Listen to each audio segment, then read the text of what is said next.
let's see how this goes. If anyone's in the chat room, I can't see it yet.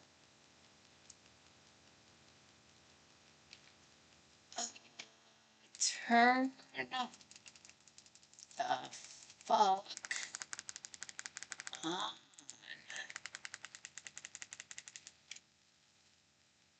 Okay, why is this giving me such a hard time? I know Mercury is retrograde. I know we're still on the cusp. Let's see here.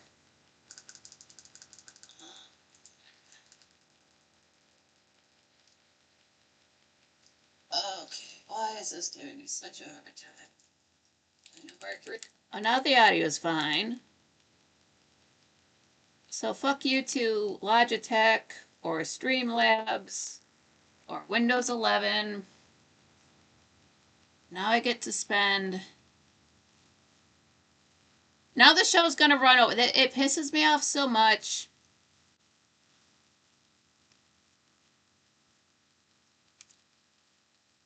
I would like to be respectful. I would like to be more respectful of others people's time than they are of mine. So I would really love now I get to be able to end one of these at 9 p.m. Yeah, frame rate is fucking low. Frame rate's only 30 FPS. That's Logitech's fault. If I wanted a camera that could go to 60 FPS, it's almost $200. If I had that, I would spend it on it. That's what I need. That's what I want. But like I said in the last video, that's not going to be public after this. I don't get anything I want. I just have to deal with what I have. The cheap shit.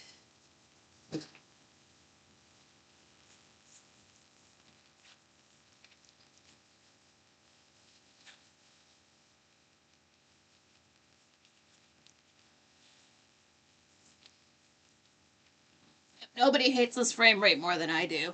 Swear to the gods.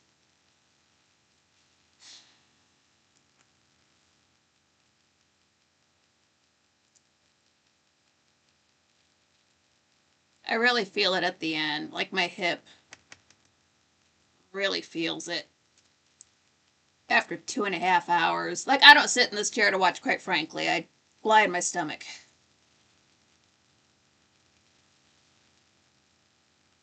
This is the most sitting I do. Sometimes I sit in the chair when I eat, but it doesn't take me 2 hours to eat a meal. I do eat slowly, because I don't get to do it very often. I like to enjoy it.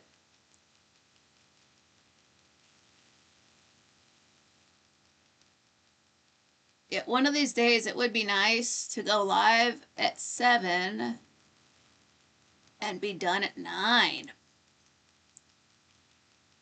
Because I'm going to start to forget what that's like. And I'm not being funny. If things are a certain way for like 2 weeks, it feels like a month. It looks like 10 FPS. Yeah, it's awful, isn't it?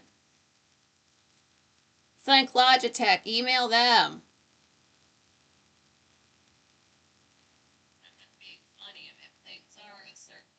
Yep, that's just how it is. Yeah, it looks okay on mobile. Yeah, it's fine. Just try reloading. Again, Mercury retrograde. I'm having problems. It's going to give everybody problems. I'm not saying it's your fault. I'm saying it's the way YouTube sends it out. And this cheap as fuck camera. If I had the box handy, I'd read it off to you. It was just the cheapest Logitech. It says it goes up to 1080p, but I doubt that. It feels more like 720 when I watch it back. But that's what it says, so I'm calling it a liar. Yeah, what's up, One to Go To, and Thomas Collins. Smash that like button right meow. And do let me know if the audio goes out, because then that's just me. If the audio goes out, that's just, I have to repeat everything I said the first time. Thomas Collins, loud and clear here. Nice.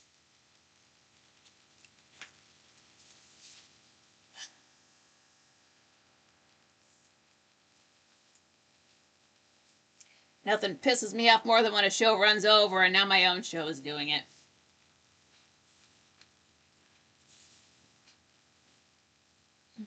Make it worse. Make it worse. At least my weight's down. Gotta look at the bright side about something. Oh, I'm so pissed off. Give me a minute.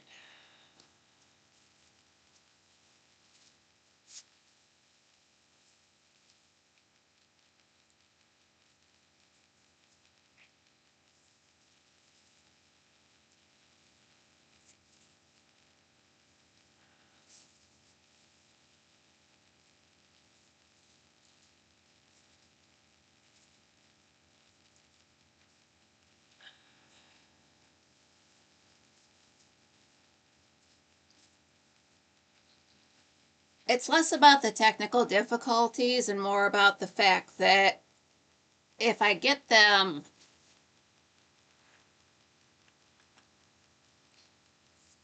I have no chance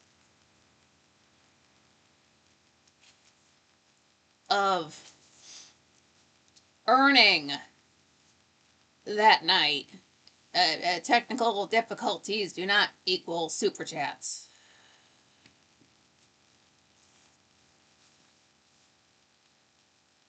So I'm doing this because I love it, not for the money.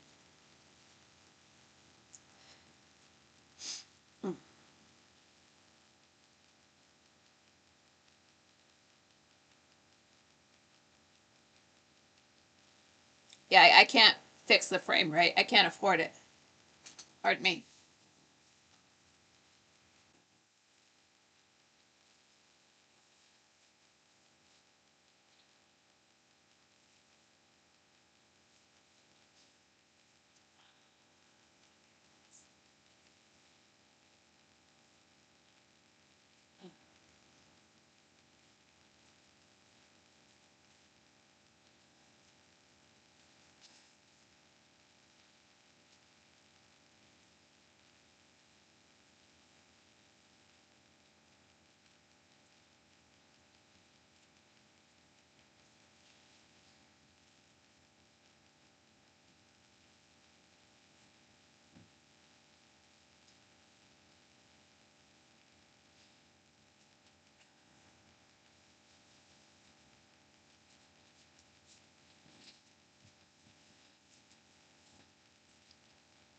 What's the hat?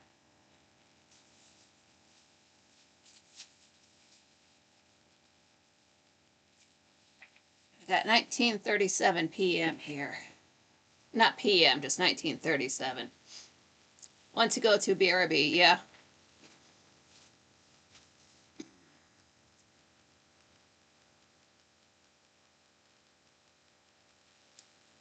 Just really hate doing a second take. Dark Shadows, episode 99. This aired on November 10th, 1966. We are still on that 10th day. Not 10th, pardon me. 15th. Yeah. I don't write day, I use my hieroglyph for it. It's basically a circle, so I thought 10. But we are on day 15. It's morning. Mrs. Johnson brings down some coffee, sets it on the table, goes to the phone immediately, calls Burke, talking about, we have got to meet later. Collinwood is haunted. And she's kind of freaking out, and as she's on the phone, Carolyn walks in, so she's just immediately, oh, yeah, doctor, I'm feeling kind of achy with this new job. I gotta come in. You gotta, check me out. And Burke's kind of put off, like, did somebody walk in the room? And oh, yes, doctor, yeah, So they're just, okay, play it off. I'll meet you later. Just, okay, doctor, I'll come in and meet you. And it hangs up. And sorry I was on the phone. And, Carolyn doesn't mind. She's got the coffee right there. She's not used to coffee already being made, so that's just, nice for her. But check out Carolyn. She's wearing, it's a turtleneck sweater. It kind of like folds over. And plaid pants. Carolyn's never worn pants before. It's dresses or skirts. And I struggling to think of another time when she does wear pants. So if you like this look, check it out. It's super rare. Didn't know she owned pants. But Mrs. Johnson is just, oh, don't mind me. I'm just going to be dusting back here and just do your thing. So she's got her rag out, dusting away. And Victoria comes in. And of course, Carolyn's still mad at her. And Victoria's like, why are you mad? Burke only offered me a ride. And she just didn't want to ride back with him because reasons. She's super vague about that. And she's like, there's nothing between me and Burke Devlin, and there never will be.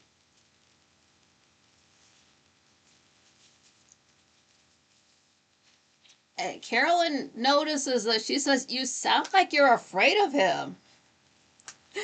Victoria says, I am.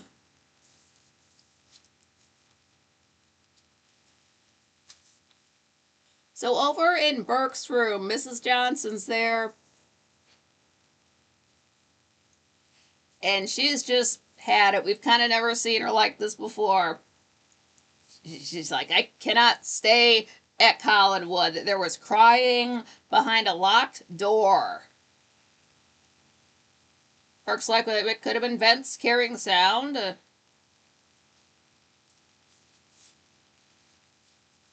Mrs. Johnson, it could have been. But she says she owes it to Mr. Malloy to stay. So she is super creeped out, but she doesn't say this, but we know that she was basically in love with Bill Malloy and just could never say it. She worked for him, so that's how that went. But she lets Burke know, yeah, David thinks that we like each other, but he won't tell Liz. He promised not to tell because they're friends. Now, mind you, that whole time when, Vicky was saying that she's afraid of Burke, Mrs. Johnson was back there the whole time dusting. She heard that whole conversation. So she lets him know, yeah, well, Miss Winters is afraid of you. And that's why she called Roger to pick her up that night.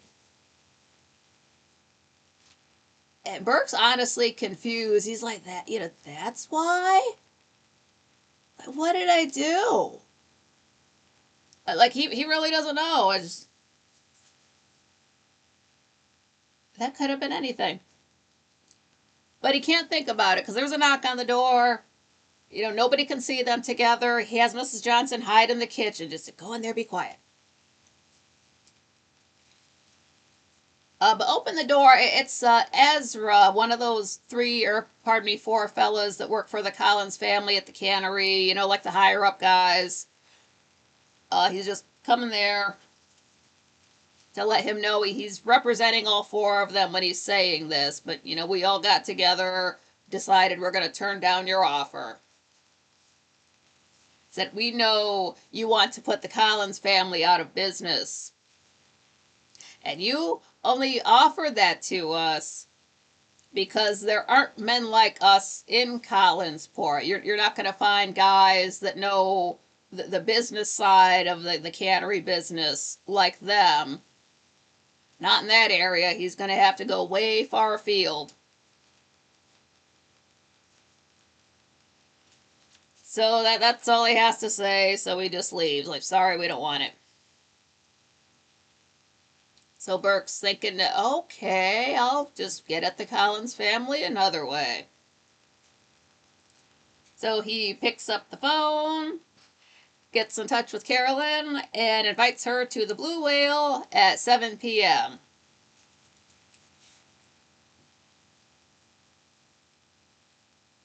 I'll fuck with you guys another way. Let me get in touch with Carolyn. So we're back in Collinwood over in the foyer. So now Carolyn's happy. She apologizes to Vicky, and because she has a date with Burke. So they mosey on into the living room. Victoria's like, you can't go out with him. And Carolyn, I know Burke. He can't be using me because he likes me as a girl. It's like, you just won't admit it. He gave me a silver pen. There's only a few like it in the world. Victoria says, where is it? I haven't seen you writing with the new pen. Carolyn tells her, well, Roger took it and he said he would return it, but he lost it the night Bill Malloy was killed. Killed and not died.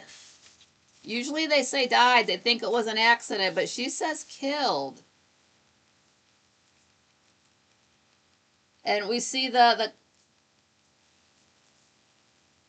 stairs in the foyer from the living room doors. Okay, this is a little bit different shot where it's I don't know if we can actually see the doors. That's where we know where the camera is, so we can see the stairs really well. There's this giant it'd be a tapestry on the wall. I was talking, it's almost at the top of the stairs there, so we can get a shot of that. Again, if you want to draw it, if you want to build it in Minecraft, great shot of that there.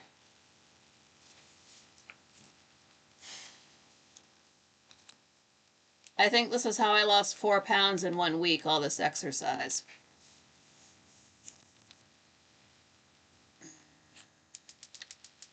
Library, episode 99 again.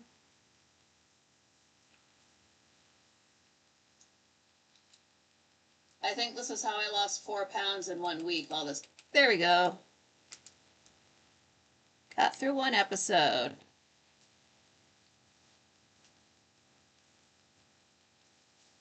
Gotta do these reviews piecemeal.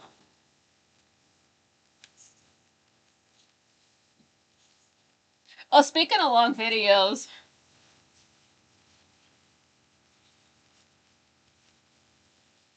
Oh. I was joking around. What if I do all of the reviews? Oh, what's up, John Rogers? Glad you made it back. Smash that like button right meow. I was joking around. What if I take every single review and edit it down and put it into one large video, and it would be like a 24-hour video? I just saw a post from Mahler. Apparently, he's going to upload a video that took 18 months to make, and it's 17 hours long. And it's about something about Star Wars that I haven't seen, so it's not like I'm going to watch it because I won't know what he's talking about. But more power to him. He can. The only reason why it would not be good. He did one review that was not good, and this was why. It's because the music he was using. It's like the exciting fast music during a chase scene right at the start of a video that was about 4 hours long. 3 or 4, and while I can't sit through a video that long, it is exhausting to have like such exciting music right at the start of the video. I was like, no, I cannot do this. Never went back to it. Didn't say in the comments, but you can't do that to people. Oh god, got through 1 episode. Okay. All right, now we are at episode 100. Only 1,145 episodes to go. Cannot wait. Cannot wait. There's so much I want to talk about. John Rogers, Disney destroyed Star Wars. LOL. That's what I was watching. He was reviewing like The Force Awakens or something in the sequel trilogy. And yeah, it's oof. He did one review and somebody misspoke and said McMuffin instead of MacGuffin. It was fucking hilarious. He ran through it for the entire video. And then the next video he tried to capture lightning in a bottle again and it didn't quite work. But yeah, it's a Disney Star Wars is, I'm sure some people don't consider it canon. However, the sequel trilogy does not, in retrospect, make the original trilogy any better. It was crap back then, it's still crap. Anyway, episode 100 of Dark Shadows aired on November 11, 1966. We're still in day 15. It is the afternoon. And we're in the living room at Collinwood. Now, Carolyn is sure that Roger lost the pen the night Bill was killed. She's still saying killed. She goes on to say that Burke would not have given her the pen unless he likes her. And he wants Victoria to admit it. Like, why do you care what somebody else thinks about your head canon? That's what this comes off like.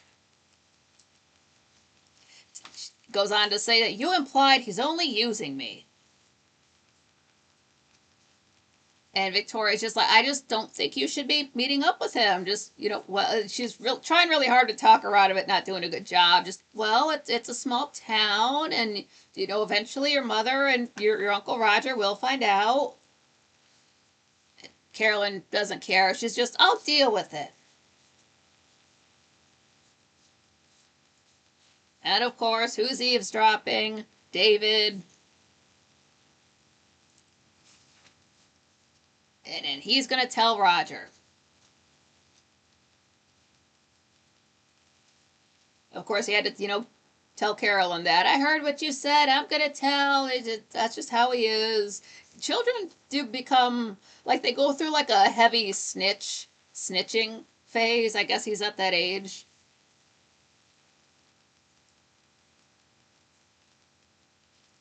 And Carolyn wishes that Liz never let them live at Collinwood. Specifically David. Like, why did you let him move in? But Victoria asked to borrow Carolyn's car, and, well, you have to have it back by 7, and, Victoria promises, so, like, cool, here's the keys.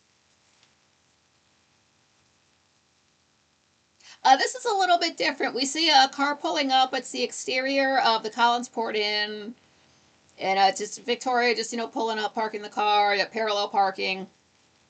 It's not like there's other cars on the road that you have to worry about parking next to it. It's not like doing the whole wheel thing. It's just parks next to the curb. But she goes, or I'm sorry, not she goes, but no, yeah, she goes up to Burke's.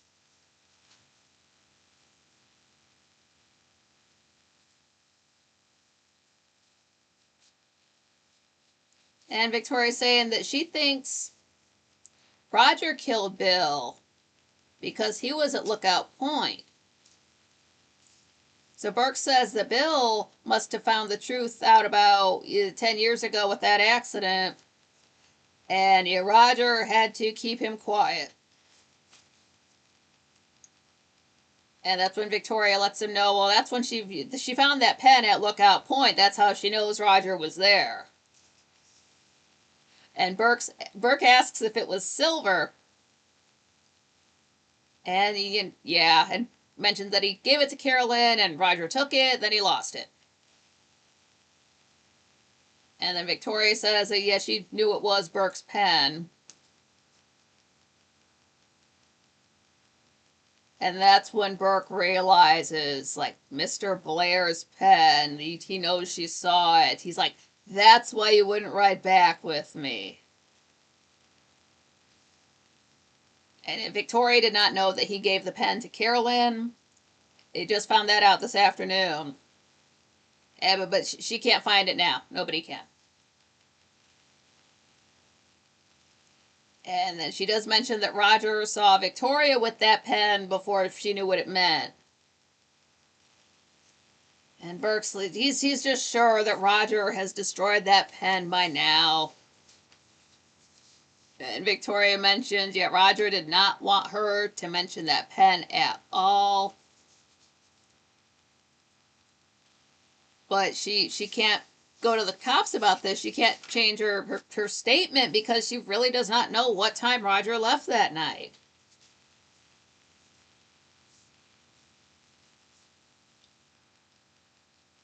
So Burke says, you think Roger's guilty or you wouldn't be here.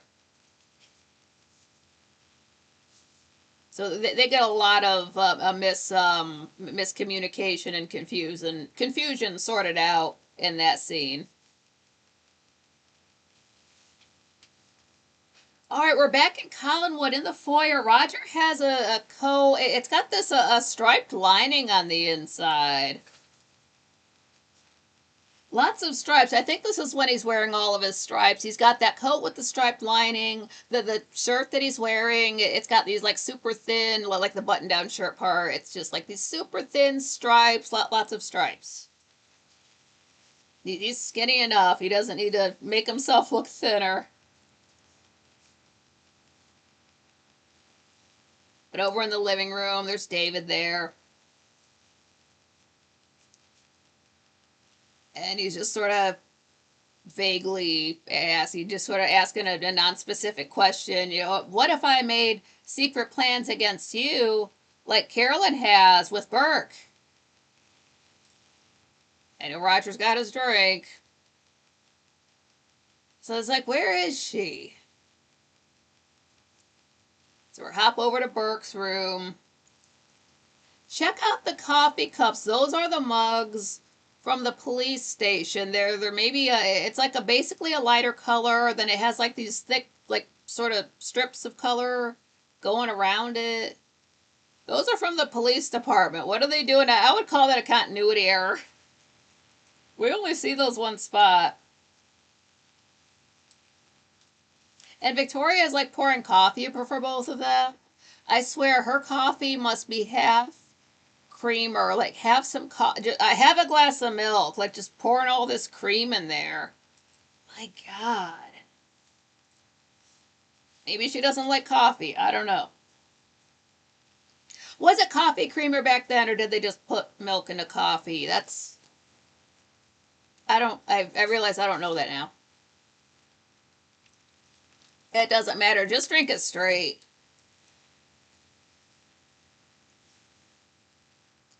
Victoria says that Carolyn doesn't know that Victoria found the pen at Lookout Point or that Roger lost it there. So she probably won't even think to mention it to Roger. But she really just does not know what to do about the situation. Like, she does think there is a good chance that Roger killed Bill. She's not 100%.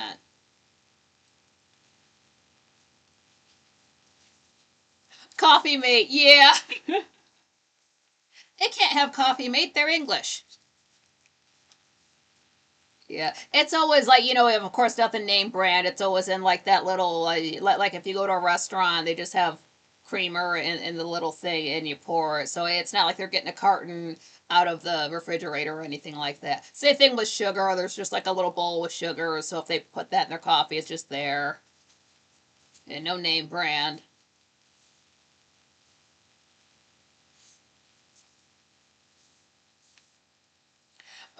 Burke sort of has a suspicion. He thinks that Roger wouldn't have destroyed that pen. He would have just, stashed it somewhere. So he says, Victoria, well, have you tried, look around Collinwood for it. It's got to be somewhere in the house. And Victoria is just, well, like she wants to help, but she really is afraid that Roger is going to find out that she knows. Mess with my head a bit.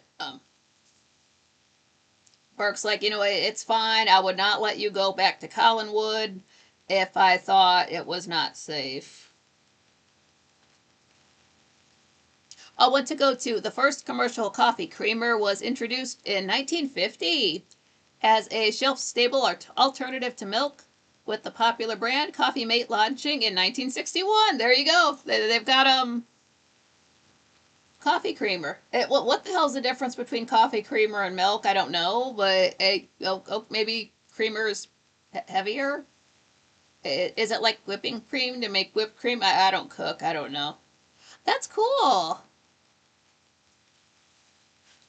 Yeah, coffee hyphen mate.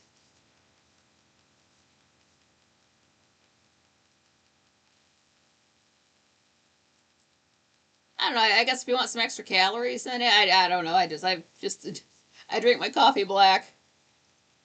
Want to go to its development is linked to early experiments with soy-based dairy alternatives during World War II. Ugh.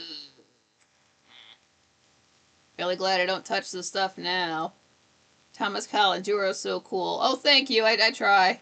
You guys are awesome.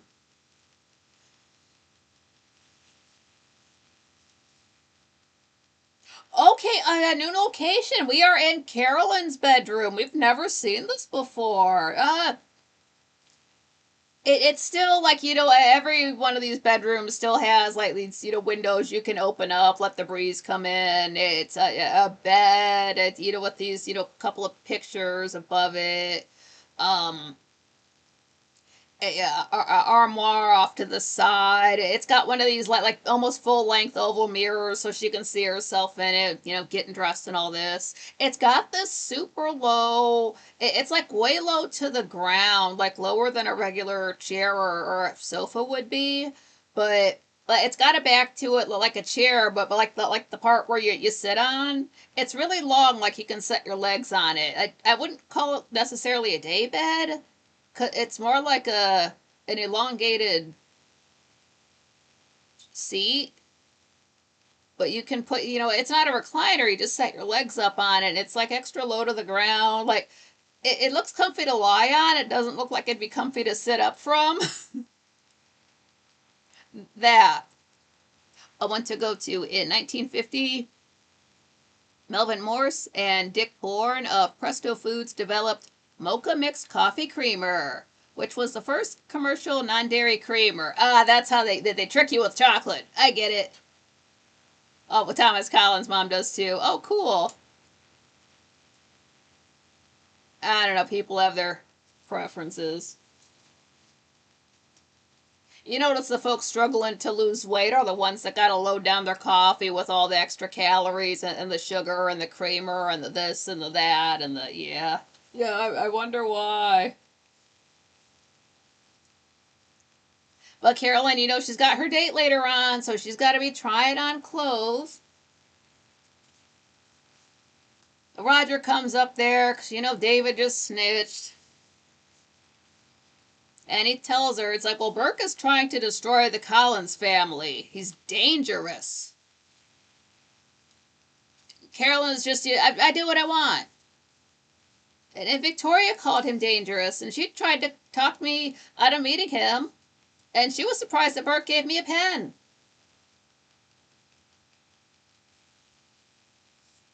Roger, you told Victoria about the pen. Carolyn, well, I said you took it and lost it. Why? Roger, no reason. Gotta go by. And then we see Carolyn's room for the credits, so you get to see it extra. I did not realize we had not been up there before until I'm seeing it for the first time. Like, oh yeah, this exists. She has to sleep somewhere. Yeah, we do see it in color later. That's what I was thinking of. Like, oh, this, cool. Oh boy.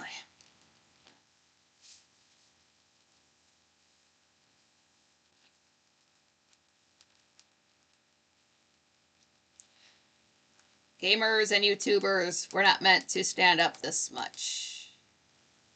I know I haven't set up yet, but let's see. Oh, I'm doing this. I can't see what I'm clicking.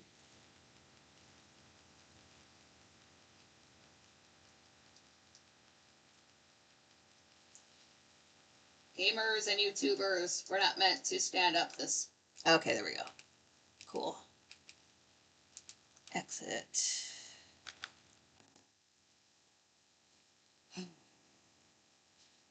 Here comes the physical activity.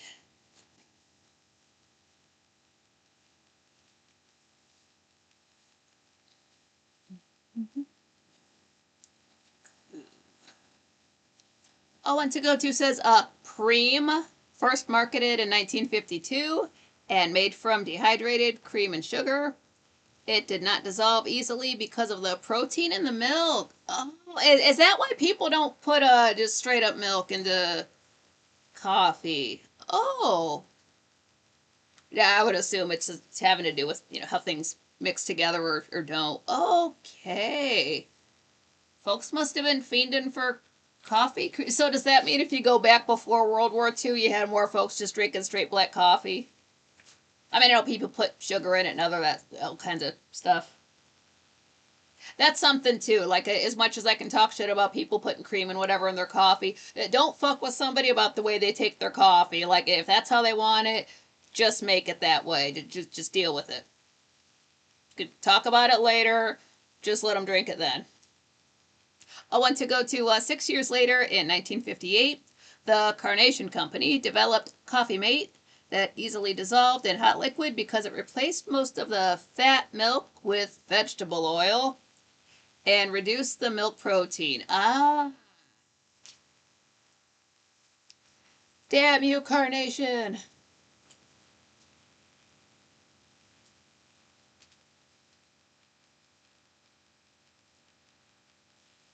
All right, we are on episode 101. This aired November 14, 1966. We're still in that 15th day of the afternoon. And in the intro, it's Victoria saying that I'm safe as long as Roger doesn't know that I know he had the pen last.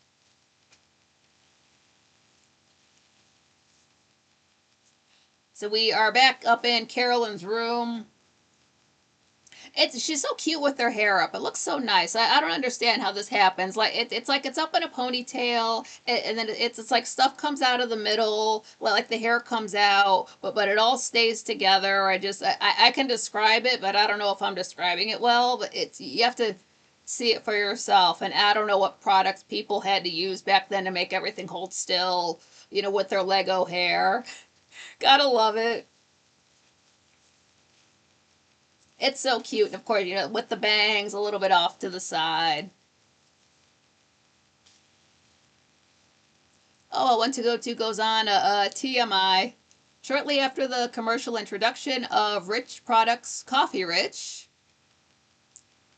Borden followed suit by launching Cremora non-dairy creamer in 1963. Wow, they were jumping on that back then. We need more milk in the coffee.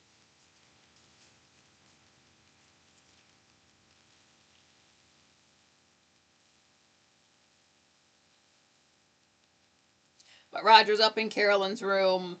He's up saying that you told Victoria I had the pen last. Carolyn's like, "What you did, didn't you?" She's like, "I know. It was Burke's pen, and he's a double agent for the Reds, and the pen was a needle filled with poison you made in the Collinwood basement."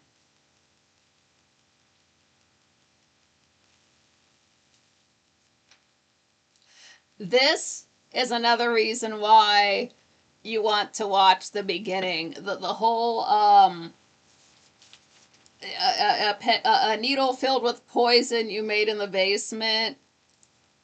Hold on to that thought for about 200 episodes. I don't know if it's going to be a joke later on, but like just hold on to that thought. It's asterisk. Put a pin in that. Like you wouldn't know it watching it through straight from the beginning if you didn't know. But again, coming from me, I watched it from episode 210 and on for a certain point. Started at 210 again. Watched it farther. It's farther. Everybody says further. They're wrong. It's farther. So like I know what happens later on, and like that makes the earlier stuff. Sometimes maybe it'll be a dark joke, but I don't know if they remember that line when they were writing later, but it's like it's yeah, that's a foreshadowing. There we go. One to go to the poison pen. Like those clicky top pens where it's got the different colors. Like what if the red is the poison and like you hit yourself with it? But yeah, there's Carolyn, yeah, Burke's working for the Reds, and the pen had poison in it that you made in your basement. Or in our basement. Roger does not see the humor in it. It don't make fun. And Carolyn's she's in too good of a mood because of her, date with Burke. So she's just, oh well, I'm just saying it to be silly. Like, damn, Uncle Roger. Get a sense of humor, man. So Roger says, well, what if Burke is playing around with you? Carolyn, I don't believe it. Then Roger asks where Victoria is. And Carolyn says, well, she didn't say, but she knows she'll be back soon because she borrowed her car. And Roger, he just says he has to find her. Like, he can't wait for her to get back. Like, he wants to go into town right now. The camera is in the shot. It's just a little bit too pushed forward. We can see the side of it.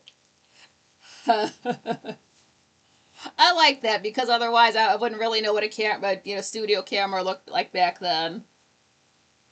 And there's Carolyn. She got her giant, powder puff, just getting all, putting on her perfume and doing everything. What to go to? Yeah, Burke in the library with the poison pen, like Clue. Now I got that Clue music in my head. Where is Tim Curry gonna come out? How is it, like, there can't be a person alive, there can't be a person, like, around our age who has not seen Clue. You have to have seen that movie. Like, you gotta watch it after this is over if you've never seen Clue. 1985. 85 had so many good movies, just like 1939. Oh my god, I'm getting chills. Watch Clue. Oh my god. But down in the foyer, David is drawing a picture of a dude, like, hanging from the gallows. Like, bruh? Like, we can see it and everything. He doesn't describe it. I'm like, those are gallows, man. I mean, like, you can't really see the face. It's just some dude hung up, but it's still. So Roger, where's Miss Winters? David's like, I don't know, but here's what's going to happen to Bill Malloy's killer. Roger says, they don't hang people anymore. Not in this state. And he takes off. So Roger leaves, and then David turns around and he opens the door to the living room. Okay, Miss Winters, you can come out now. So Victoria comes walking out, and you thanks David for hiding her. David's like, well, I'd help anyone against my father. he understands, like, the enemy of my enemy is my friend, or. And God, he's so ruthless. It's like I said, I tweeted this out, but if David, I probably said it in the recap for the first 27 episodes, but like if David and Burke were to hook up as partners, they could take down the Collins family. Like, if imagine if David was 10 years older. But Victoria's like, well, thank you, I owe you one. So David's like, cool, you can pay him back. David wants her to go with him to visit the old house to see if Bill Malloy's ghost is there. He just assumes that's where he would go to. That's where the other ghosts hang out at. He even says that's where his ghost friends are. And she's kind of, sure, why not? So up in Carolyn's room, she's choosing clothes, looking at, just trying to, holding one up, holding up the other. Well, she's got one dress on, but then you hold the other up in front of you, just see how it looks in front of the mirror. Shut the front door. One to go to said, did you know that Carrie Fisher was originally cast as Miss Scarlet until she ended up in rehab for drug addiction 4 days before filming started? What? Like, nothing against Miss Scarlet in the film, but Carrie fucking Fisher? That chick seems cool as hell. Like yeah, Princess Leia's a badass, but like with the partying, I want to party with Carrie Fisher when I get up there. Like, girl, let's do everything. She is so damn funny. Check her out in interviews. She's sitting there with her shoes off and her feet up, comfy as hell.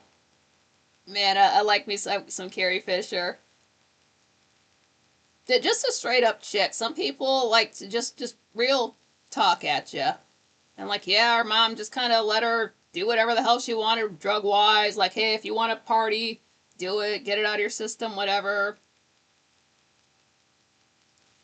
They were really close, you can tell, because wasn't it like Carrie Fisher passed, and then the next day or the day after Debbie Reynolds passed. So we lost a lot of them in 2016.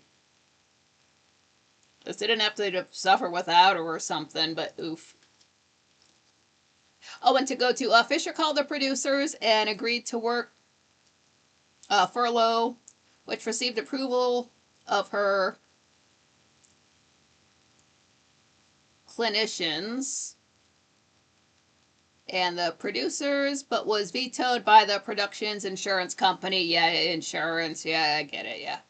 Yeah, that's it. Yes, Leslie Ann Warren was cast as a last minute replacement. Yeah, she does the damn thing. Doing like the super sexy like the push up bra. I like all the ladies look good in that. Wow. It's already funny enough. Then you add Carrie Fisher to it. Oh my god, I could not imagine. Whoa. Well, what's the alternate timeline where that worked out?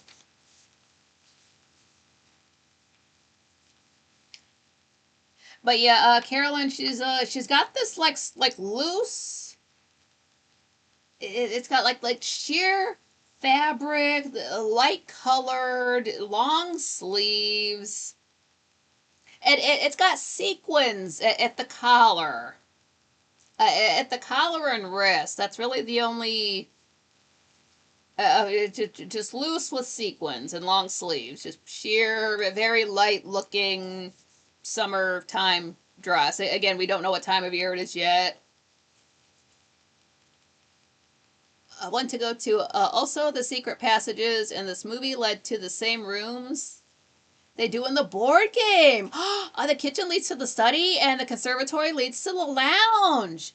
I know I had the Clue game, but it's been since the 80s. Whoa, that's great. I'm glad they kept that continuity. That's amazing.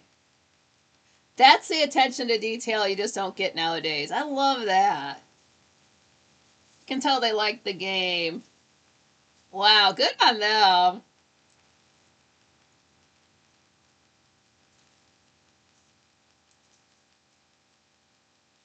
But Victoria is up there.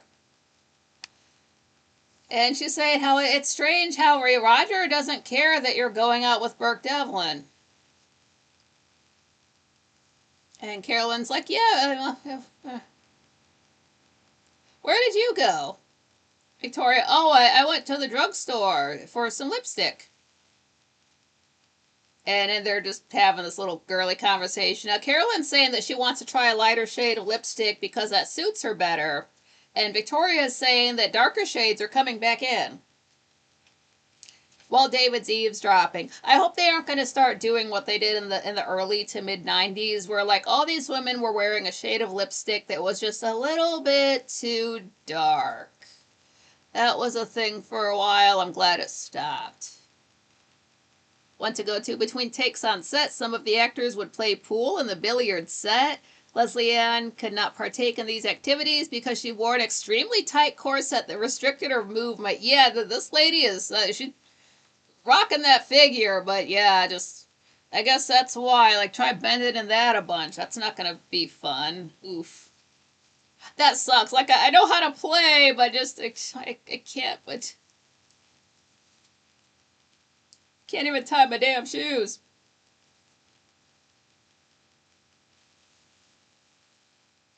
Victoria's saying, yeah, well, why did Roger want to see me? Carolyn's like, well, as soon as I said he found out that I told you he just, about that pen, just, he didn't care about anything else. Victoria said, "You told him I lost it?" No, you told him I knew he lost it. So she closes the door, like, there was David eavesdropping the whole time. They didn't know he's out there, but she closes the door now. And Carolyn's like, yeah, Roger was mad when she joked about it, and she's just, she can't mourn forever. It's just, this whole pen business has to deal with Bill Malloy. She's just off it. She wants to go on with her life. I get it. Victoria is like, now she's nervous. She closed the door. At one point, there's a record player over there, so she's just kind of like spinning the record around and just kind of messing with the handle the needles on, and just touching it. She's not trying to play a song, but she never fidgets with objects before, but she is now. And Carolyn is just noticing just her change in demeanor.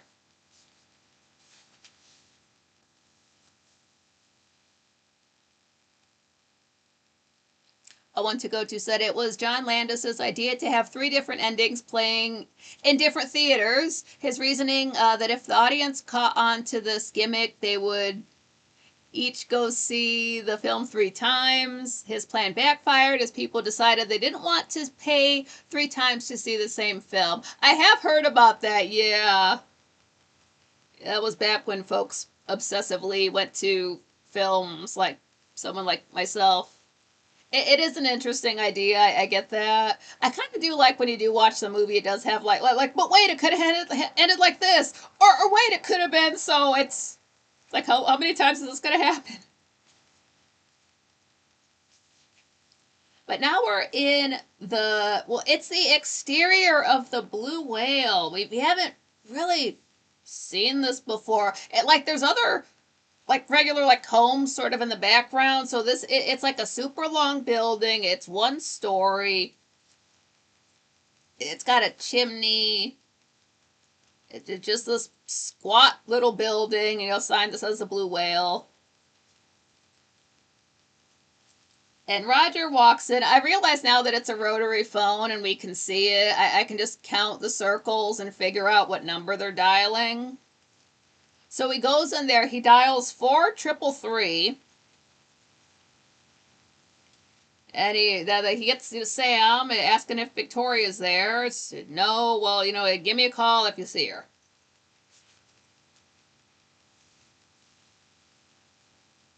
So over in the living room in Collinwood, Victoria calls the Collinsport Inn looking for Burke. He's not in. But there is a knock at the door. Victoria opens it. It's Maggie. Wasn't expecting to see her at Collinwood again. She's there because she's like, oh, hey, Victoria, here's your purse. You forgot it when you were at the restaurant.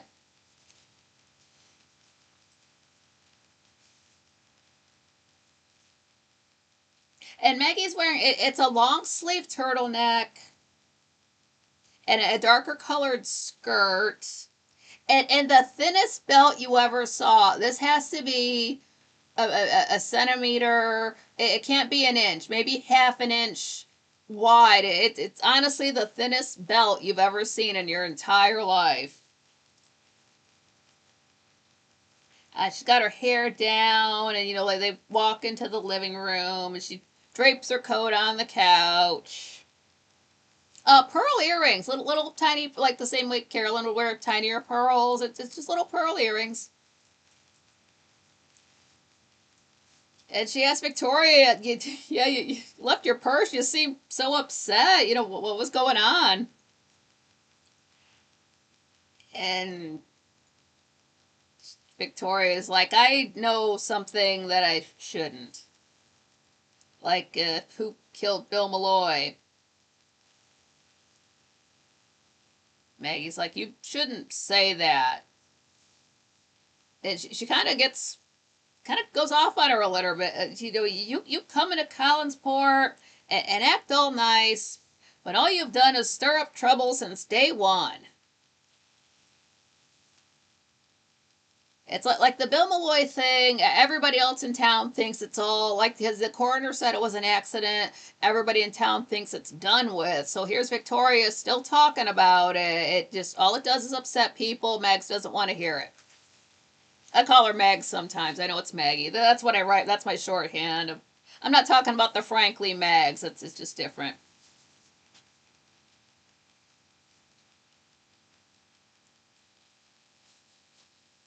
So down in the foyer, Carolyn comes down and notices David eavesdropping on Victoria and Maggie's conversation. Carolyn's like, just like earlier, that's how Roger knew about her date with Burke. And she said, if I wasn't in such a good mood, you'd get the belt. So David did, no, you wouldn't, and he runs off through the kitchen door.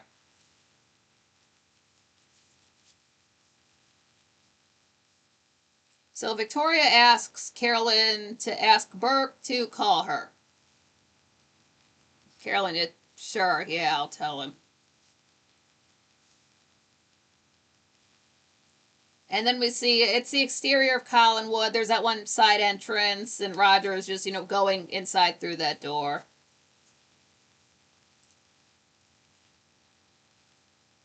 Oh, I want to go to saying Jonathan Lynn's second choice for Wadsworth was Rowan Atkinson. Oh, wow. Who was well known in Britain for his roles in Not the 9 O'Clock News and Blackadder. But the studio felt he was too unknown to U.S. audiences. Okay, yeah, this would have been, I don't know exactly when the whole Mr. Bean thing started, but yeah. I see. I mean, I like the choice they went with. Okay, I didn't know that. Wow, cool.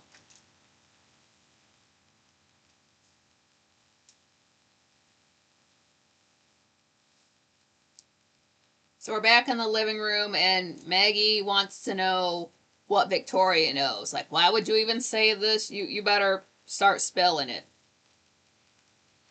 And Victoria says, well, I can't say, or then you'll be in danger. And I don't even really have enough evidence. Maggie says, well, what are you trying to do? Get yourself killed so you'll have more evidence?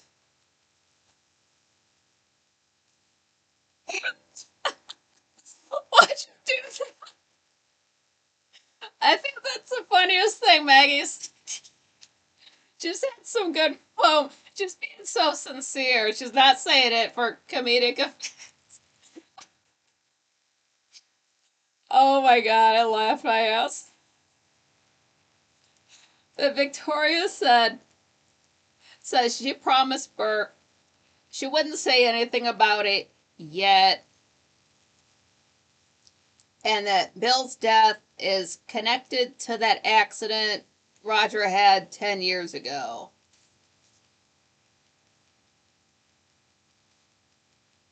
So Maggie's like, so what Burke said about her pop at their house is true? And right then, in the foyer, Roger is coming in through that kitchen door entrance, and he's hearing Victoria say that the killer left a clue and doesn't know it. It's a pen that she found at Lookout Point. So Maggie offers to let Victoria just hang out at her house for a while. Or, she can just, stay there for a little while.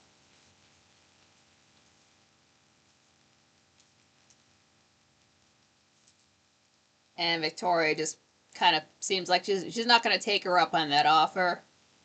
I want to go to yes, ironically, Atkinson went to huge success with his character, Mr. Bean. Oh, 1990. Yeah, in America several years later. Yeah, so that was 5 years before that. And John Rogers says Mr. Bean was hilarious with the turkey on his head. LOL. Yeah, I always think about there's a Mr. Bean episode where he's staying at a hotel, and he's probably about to take a shower, take a bath, but he's got to step out of the room. He doesn't get dressed because it's just going to be a second, or maybe he's wearing a towel, something like that. But the door locks. He's totally nude. He's totally embarrassed. So what does he do? Well, how can he cover himself up? Okay, here's a no smoking sign. Here's a no pet sign. So he's like covering himself up, and we can see that he's not wearing any clothes. He's just holding these signs in front of him.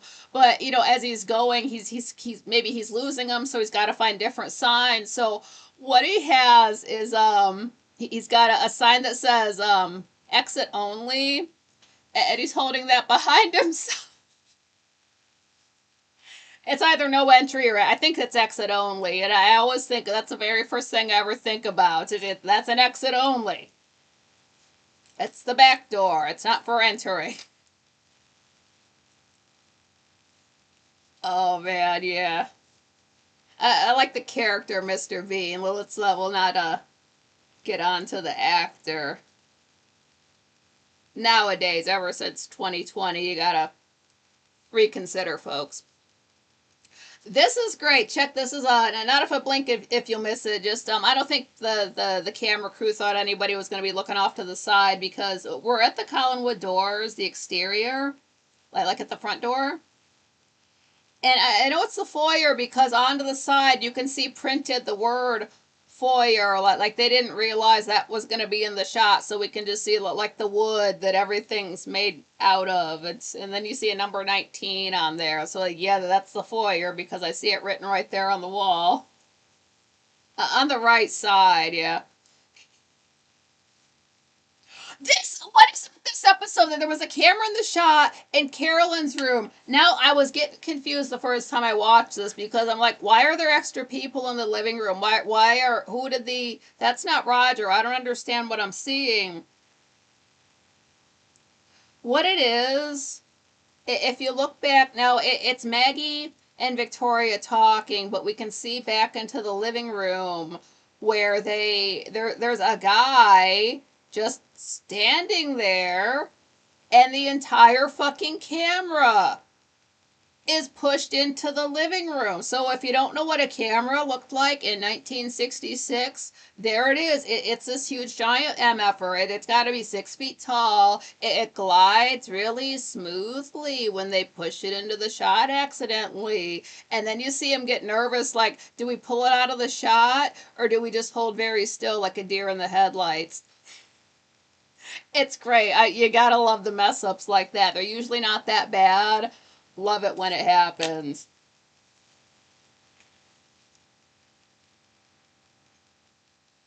The whole ass camera is in the shot like it's a character in the show.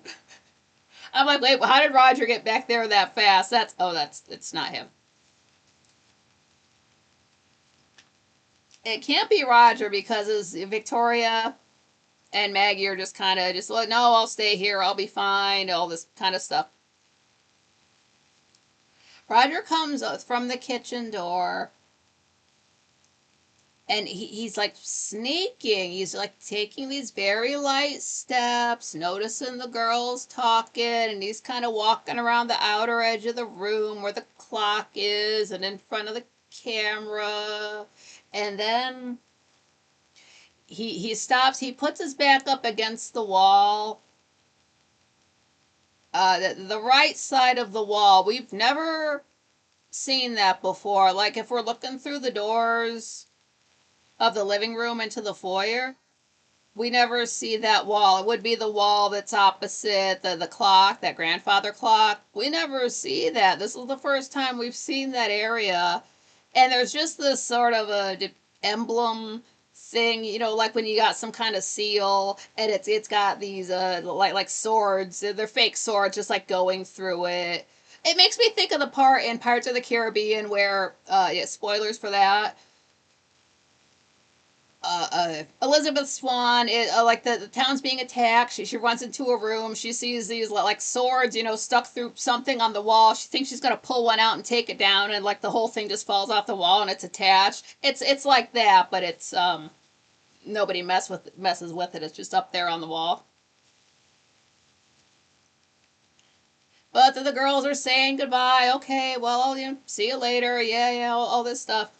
Closes the door, and as Victoria walks into the foyer, Roger comes up behind her, puts his hand on her mouth, grabs her. He says, like, don't make a sound. And we see Carolyn's bedroom for the credits. It's like, dude, why do you gotta grab her like that? Okay, let's check the audio. I guess I did it wrong. Wait, no, I can do it without looking. Home, over, enter. Over, 1, 2, 3, 4. Over, down, enter. Audio. Yeah, it's good. Okay. Yeah, I know the app pretty well if I can navigate it without looking at it. I do spend a lot of time on YouTube. I realize it's, I've got 8:35 now. I am going to have to go over just like last week. I just want to check what time this started. 7:28. So that means I've only got to do extra half an hour. That's okay. That's just like last time. Cool. All right.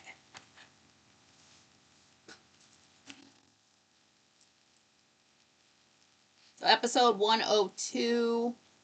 Let me get my Twitch chat room up here again. Episode 102 was November 15, 1966. Now it's night. We're still on that 15th day. And we're in the foyer. We open up, and Roger, he's grabbed Victoria. He's got his hand on her mouth. And he's like, I only did that so you wouldn't scream for your little friend. So then he, grabs her arm, like we're going into the living room. And Victoria's creeped out. As soon as he lets go of her, she walks around, so she's keeping a chair between her and Roger. So at any time he walks, like she'll walk around the far end of the sofa if he's in front of it. She's just keeping her distance. And Roger says, "You think I killed Bill? If you did, I'd have to kill you." This is what he says. He said, "I didn't want you to scream and bring, quote, that little counter girl back." You know what? That is twice you've insulted Maggie. I'm about to come through the screen and sock this dude in the jaw. He's got one more time, and I shouldn't give him 3. And I need my hands for work, but he's about to get punched the fuck out. Do not talk about Maggie like that.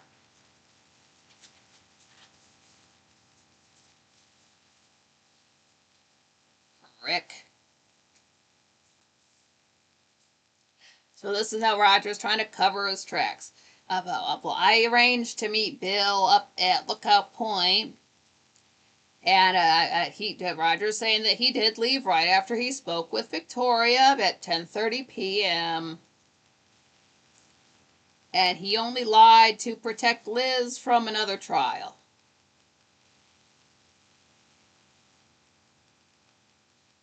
Now it's the exterior of the old house.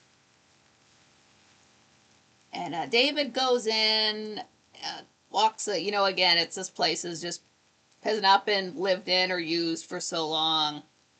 cobwebs and all. Thomas Collins, yeah, the nerve, just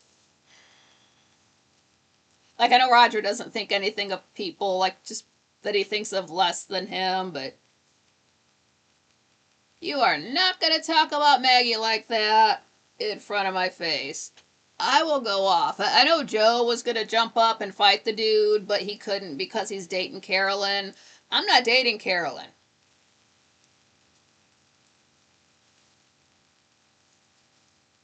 But David lights a candle and he sets it up there. I don't know if he can reach the mantle, but he does light a candle and he looks up at that picture of Josette. That's his. He says it's his great great grandmother. And he's telling her that Victoria found evidence that his dad killed Bill Malloy. Like he's got to up, like she can't float on over to Collinwood to know that, but it's oh well. So over in the Blue Whale,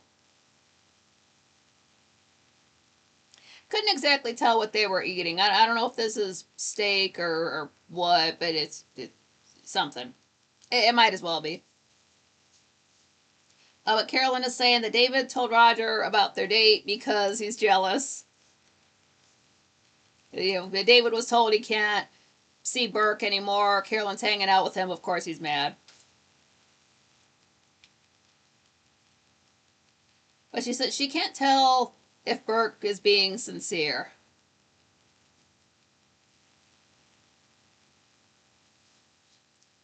Burke's just whatever. He's like, well, we'll make a night of it.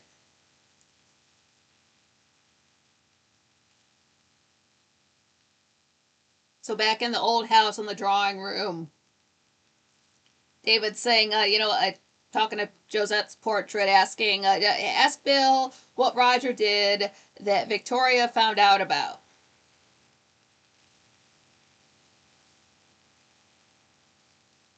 And then we see the exterior of the old house again, and there's Matthew Morgan. He's got his lantern, just walking up the stairs slowly.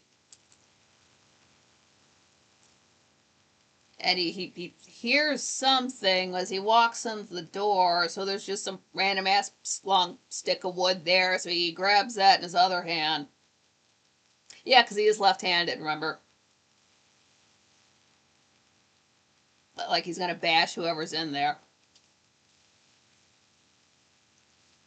But he sees that it's David. Is like, oh, it's you. You shouldn't be in here. Nobody should be in here. And David is saying that he talks to his friends. It's Josette and another girl and a younger girl like Victoria. So there's three. And Josette knows Bill, or not Josette, but Victoria knows Bill was killed. And and if David knows it was Roger, and he's afraid Roger will find out that Victoria knows. But he knows no one else knows, or they would have arrested his dad by now. And it's like, you know what, Matthew, well, it's late, you shouldn't be here, it's cold, well, let's go. So they leave. And then we see this, apparition of Josette Collins appear. It's just some lady in this, white dress, kind of hazy. But she was really there. We really have some spooky stuff going on.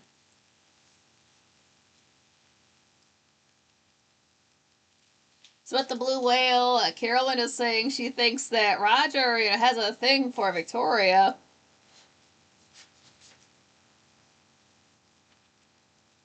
Burke says, hey, you told Roger Victoria knows he lost that pen?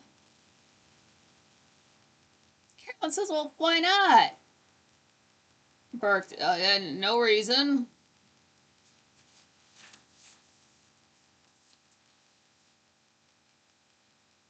Back in the living room, Roger's telling Victoria that he found Bill Malloy dead at Lookout Point. So he must have slipped in and drowned, and the water, he says the water was only a few feet deep, so it must have just happened.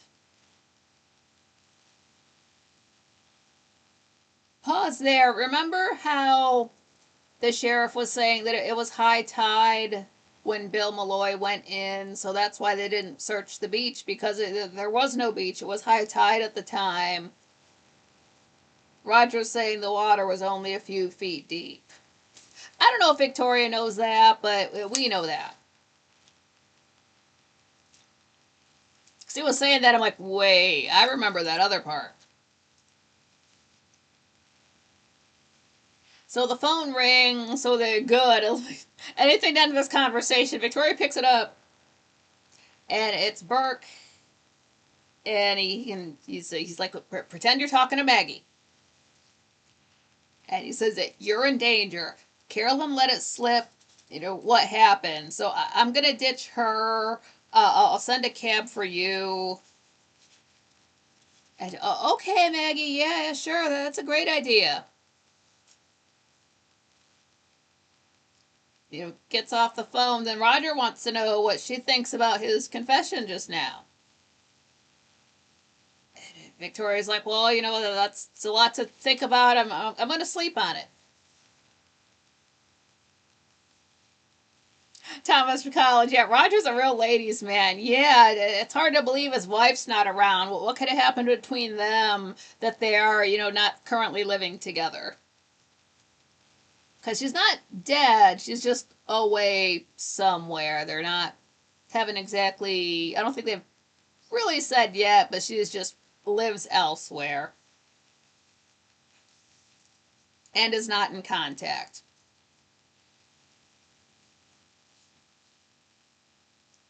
So over at the Blue Whale, Burke's coming back to the table. Oh, that was Mr. Blair. I've got an appointment in 10 minutes. Yeah, let me drive you home. And just, can't argue with that. So he's, business first.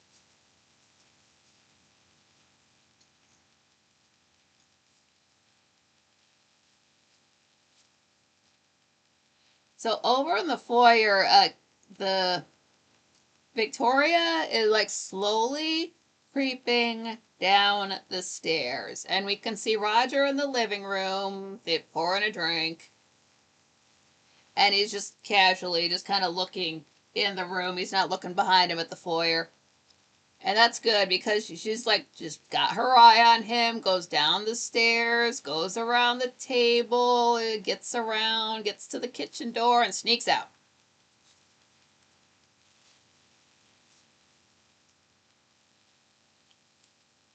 So she gets to the Blue Whale, and she tells Burke that Roger said he found Bill dead, and said he didn't want to bother Liz with the trial. Burke says that he sure said everything to convince you. It's like, we could tell the cops if only we had that pen. Wait, I've got an idea. And then he says he's going to Bangor tonight. And Victoria says, well, I'm safe as long as Roger thinks I believe him.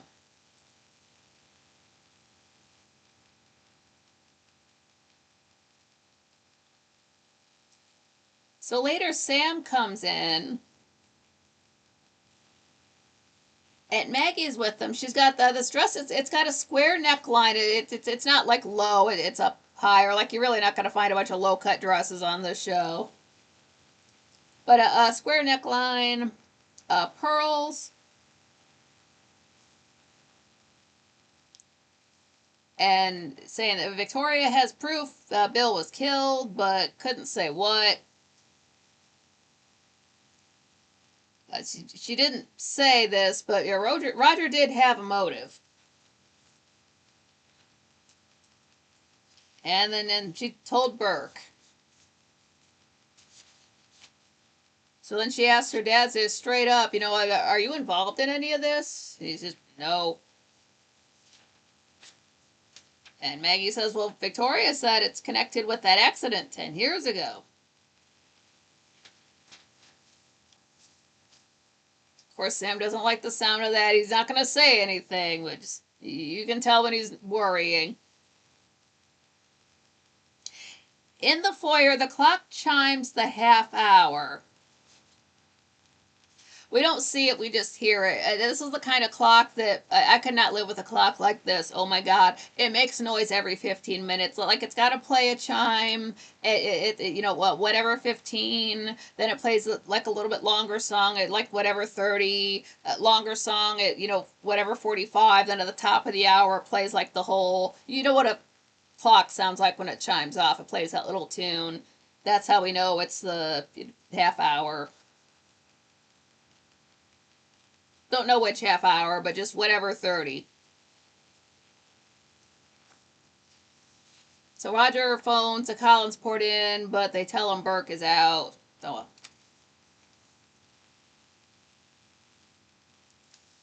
now we're at the Blue Whale again, and now Sam's got a few drinks in him, so he's just his usual lit up self. Not like in the bag, effed up, but just he's feeling it. He's got a buzz. So Sam says to Maggie, well, why don't you call Miss Winters? You're getting good at getting information from people. Maggie says, not always. She doesn't get any information out of her dad. So she goes over, I think people are just dialing any old number to just whatever hole they feel like sticking their finger in. But she dials 5347. Roger answers.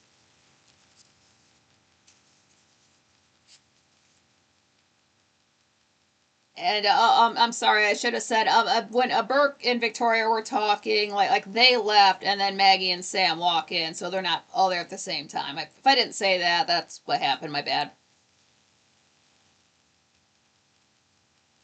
But yeah, Maggie says that she has not seen Victoria, and when she turns to look back at the table, Sam's just gone.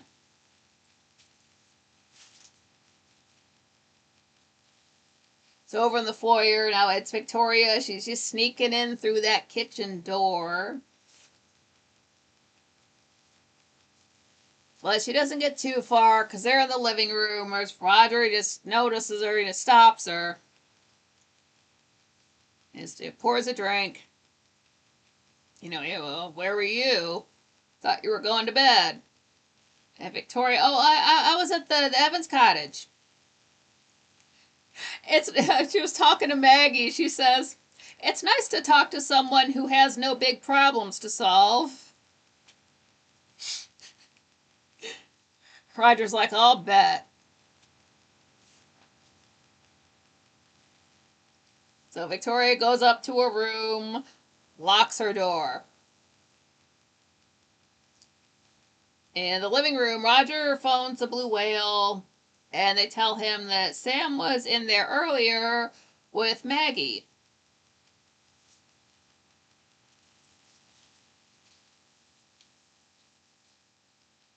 So it's a bit later. We're in Victoria's room. She's all in bed now. But that door back there, it's like the handle's turning, and so it's sort of waking her up, this extra noise. You look over, the door unlocks and starts to open up.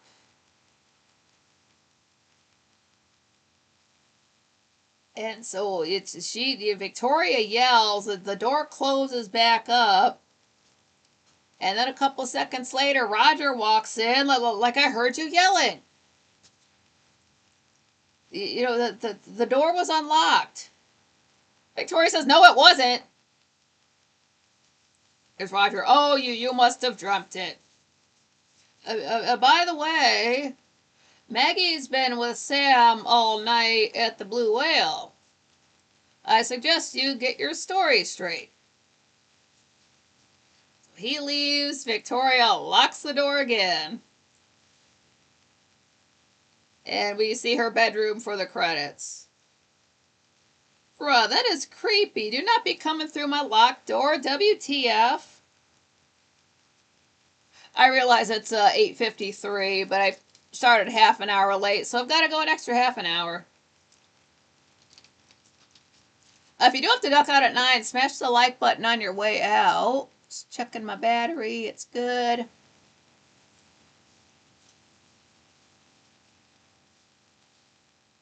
All right, so this is fun if you watch the DVD because this is not going to be on Tubi. They just don't add this in.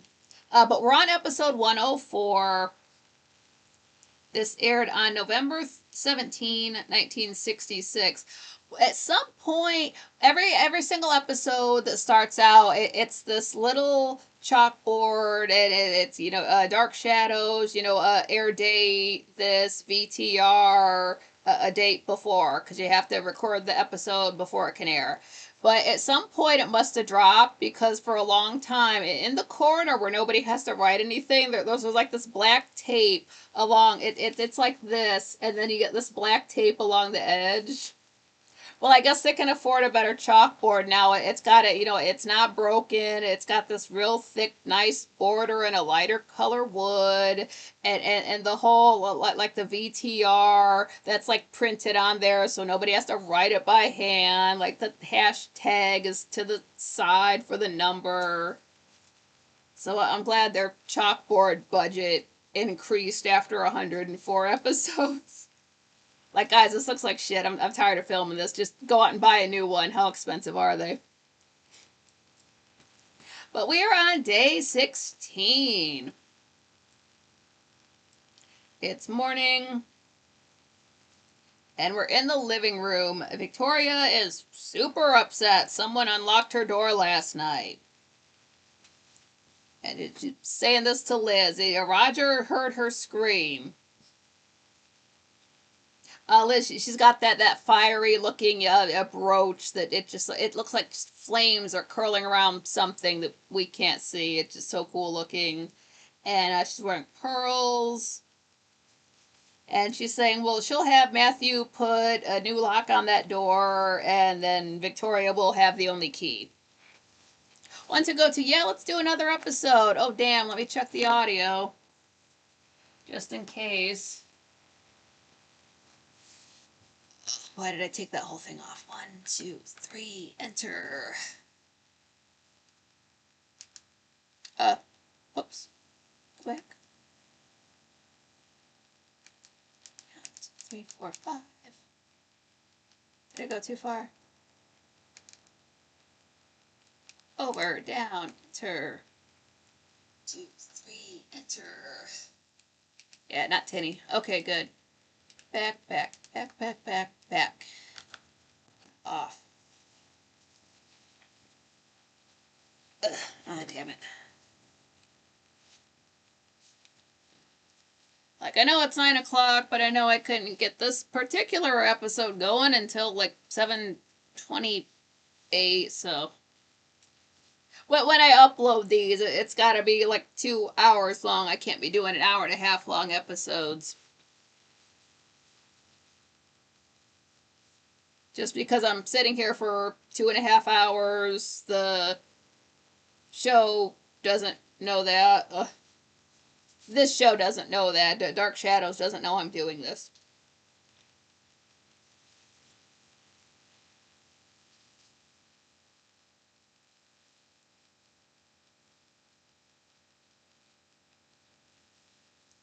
Yeah, later on after, this was like before the commercial break, we come back. And David is saying that he doesn't know about, like, that whole door unlocking thing. And then Matthew's like, well, it could have been a prowler.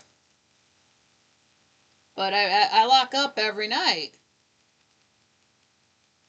And so Liz mentions a lock on it, and Matthew's like, it would be better to put a deadbolt on it, so I'll have that taken care of today.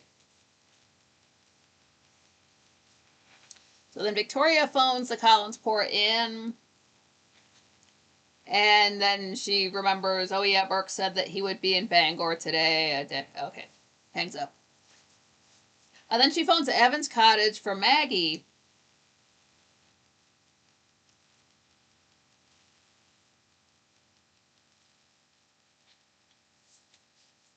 And at the cottage, he's like, well, I asked her to call. Wait.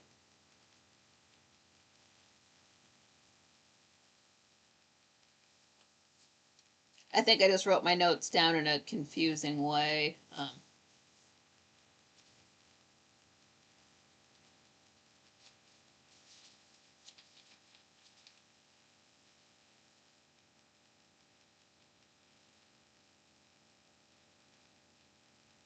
Okay, no, okay.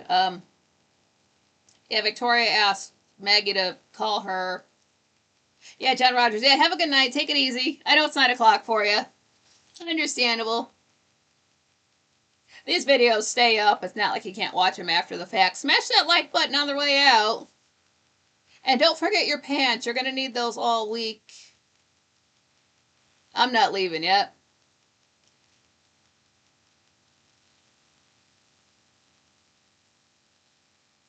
But yeah, Victoria had asked Maggie to call her.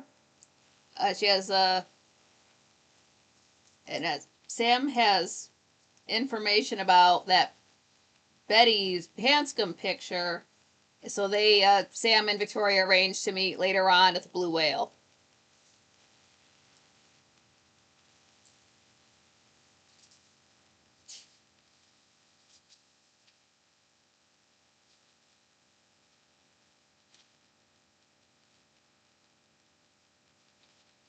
And then later, it just, after that phone call, Liz is saying that the West Wing is locked.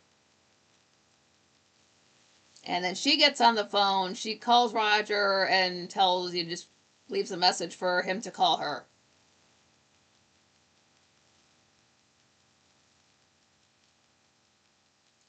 So now we're getting a night shot. It's the exterior of Collinwood. Rogers is just pulling up his car to the front door of Collinwood. That's a new kind of shot. Is that a convertible? It would be a convertible, but why would you buy a car that came with a roof? Personally, I think if you buy a car, you should get all of the parts, but maybe I'm too practical.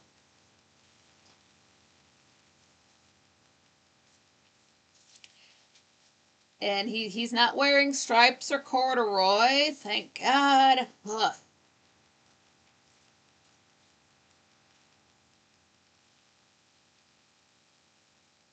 And we're in the living room. Roger pours a drink. And he did not take Victoria's story seriously and just thinks she just has an overactive imagination or has information about Bill's death. And he even does think that she does have a clue. Have that clue that she found, not like has an inkling. He is telling all this to Liz. And that's when Matthew comes in. He's saying that new lock is on her door, and he didn't see any signs of forced entry. And Liz believes Victoria. Like, no, if she thinks that door opened up, then it opened up. And Roger's like, well, she should leave.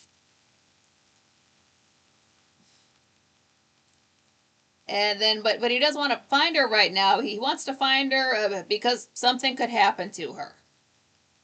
Just that vague. Something could happen to any one of us. So we're in the Blue Whale. Sam calls it like the barman Bill. I know there's a guy Andy. Now this is my bad. I've not been looking at the guy serving drinks this whole time. I don't know if it's the same actor, and maybe Sam just called him by another name. Sorry, I'm not looking, but Andy, Bill, whatever. I think it's Andy. He just said the wrong name. But Victoria's telling him that someone tried to get into my room last night.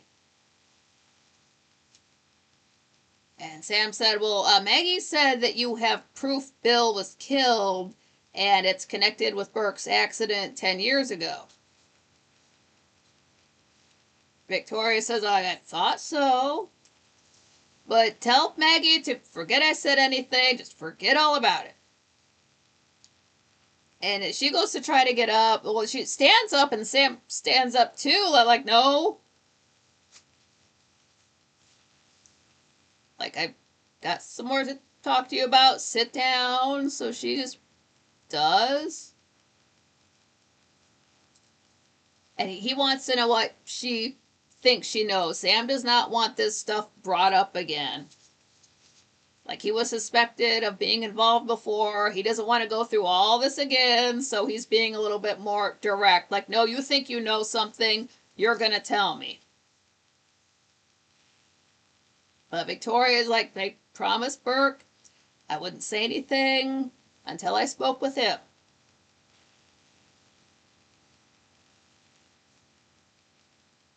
So Sam gets up, goes to the phone, dials 2428, gets the Collinsport in, asks for Burke. He's not back yet. So this is new. This is an exterior night shot. It is on a set, but it's nighttime. And it's just like if you're just walking down a road, there's you can see a road sign. It's like Collinsport 2, like it's 2 miles away. And right about as she gets walking past that sign, she's got to stop because some headlights are just shining right at her. So she can't see who it is, but they're bright ass lights right on her. And the car swerves, tires screeching. Victoria screams. There was another. It's like Collinsport 2, and then a Brock Harbor 4 miles away. Never heard of that place before. I think we only see that name written, or that town written. But over in the foyer, Liz is home, and someone is just banging on the door, just like using the knocker, knocking with their hand, just banging on this door, making all kinds of noise. It's a wooden door. Someone is just out there losing their shit. So Liz opens it up. Victoria runs in. Someone tried to kill me. And she tells Liz what happened. She's like, it was like about half a mile away, and she takes her into the living room, and she's just so upset. Anybody would be. Liz is like, well, maybe we should phone the police. And she's like, I can't go to the cops. I can't tell them. I can't tell anyone anything. Liz says, well, it's too bad Roger didn't see you. Like, he got up to take, he was, went into town looking for you, but just sit tight. Liz says, I'll get something to calm you down. So Victoria goes to the phone, and she gets a hold of Burke, and she tells him, like, what, somebody tried to run me down with their car, and Roger is not there. So he's coming over.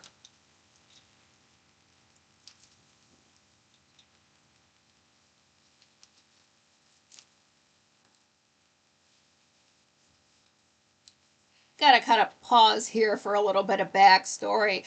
I really never looked around for Dark Shadow stuff before I started watching it, before I gotten all the way through it to avoid spoilers. So I know there's people that have talked about the show on YouTube. I know people have typed about it online. It's been out for 59 years, so people have had enough time to cover it. It's nothing I watch. As interesting it would be to watch a compilation video or best of, and people are shipping their favorite characters.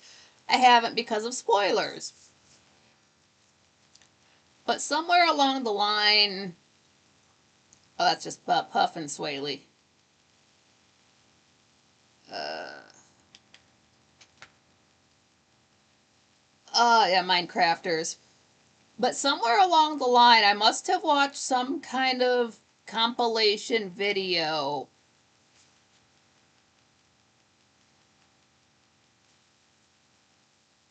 Because what's about to happen, I saw in a video, and I was like, oh my god, because I get on about Liz Elizabeth Collins Stoddard because there's, I mean, like, yes, she's glam and all this stuff and just everything just perfect, and she just pulled it together and all this stuff, but there's something about her that I recognized something about myself in her. Like, of course, we don't dress the same or carry ourselves the same or nothing like that. But like, I saw, like, there's something about this character that it's.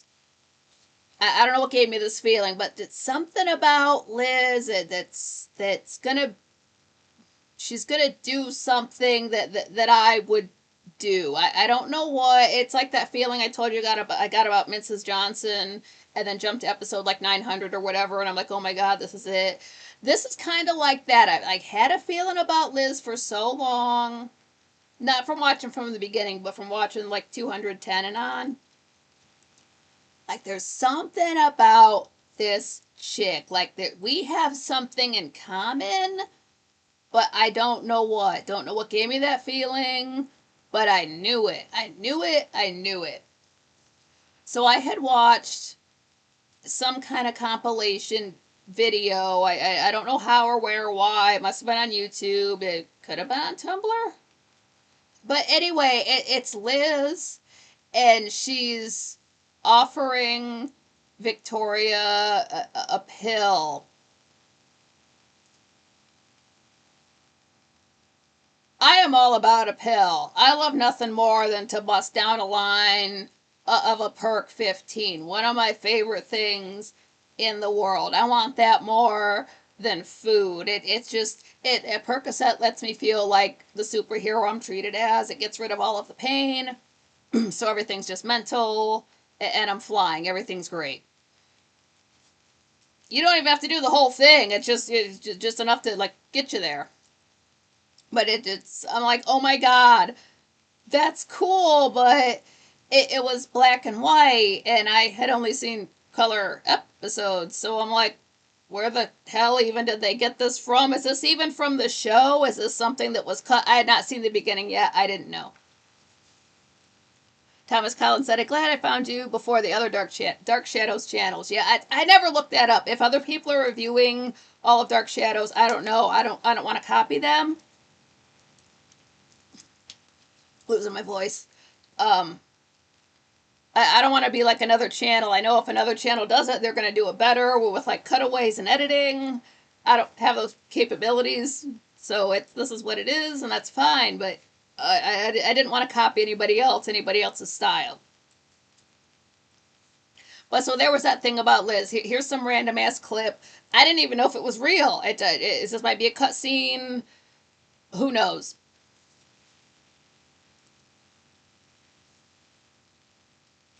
It's not a cut scene. It's not fake. It's real.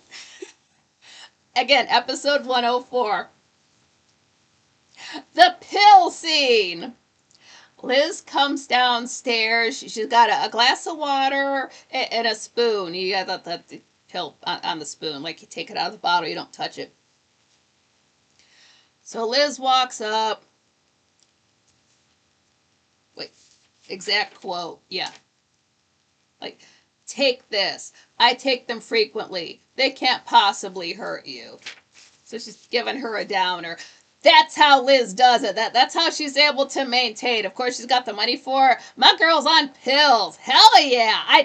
Everything makes perfect sense. It's like when I figured out that Judy Garland was just a high functioning addict. Like, yes, she has like more talent than anybody ever will, but she was used to her drugs and she needed those to function. And when I realized that similarity between us, like I got it, that humanized her for me. So here's Liz. How does she do it all? My girl's on some pills. That's why I'm all about some Liz. Like, yes, she's all glam. Yes, she's got it all together. My girl knows how to party. Dude, if Maggie wasn't my girlfriend and I wasn't already married, I'd be after Liz. Yes! So yeah, Liz is one of my favorite characters. That is my girl. And if Victoria first, she's like, "Oh no, I don't think I need it," and Liz is like, "Well, I think you should have it." So no, pill, water. I take them frequently. They can't possibly hurt you. Like she is old hat at this. She's where she can't go out, so she can trip balls. And like I'm sure she never acts stoned or anything. She's never just like out of whack or something like that. But that's it. That's the pill scene. Like, why do I didn't know why I liked her so much. Come all the way back around to the beginning. Here it is. You want to sum it all up into one thing? Oh my god, I love this chick. I want to party with Liz Stoddard. Damn. I take them frequently. They can't possibly hurt you.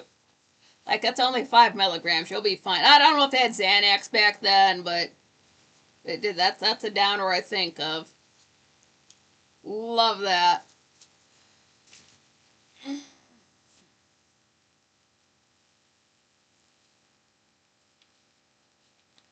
Let's see.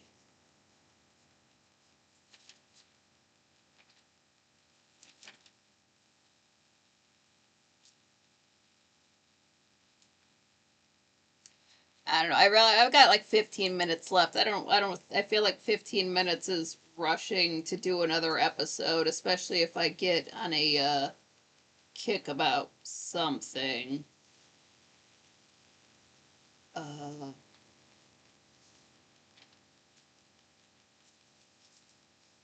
yeah, let's slowly.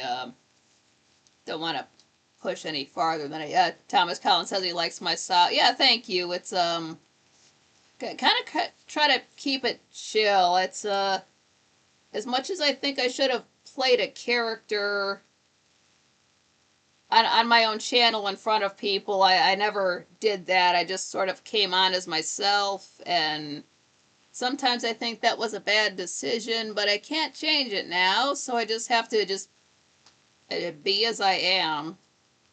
So that's good. That's what YouTube should be about. It's not about using the search engine that tells you to unalive yourself. It's about you. It's about people. It's the you part of YouTube. Yeah, Thomas Collins. Yeah, Liz is the bomb. I see it too. Yeah, it just like there's something about her. Like she never comes off like a junkie. Like it's not like she's like hyper one episode and then like super mellowed out another episode. And she's always basically the same constitution. But I get it. She does have a lot of stress. She's got a lot to deal with. She's got the house to deal with. She's got a business to deal with. She's got her family to deal with. So if she needs to take a downer at the end of the day to sleep, do it. Biker drugs. Thomas Collins.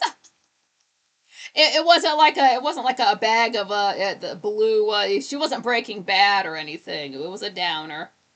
And I don't know about the.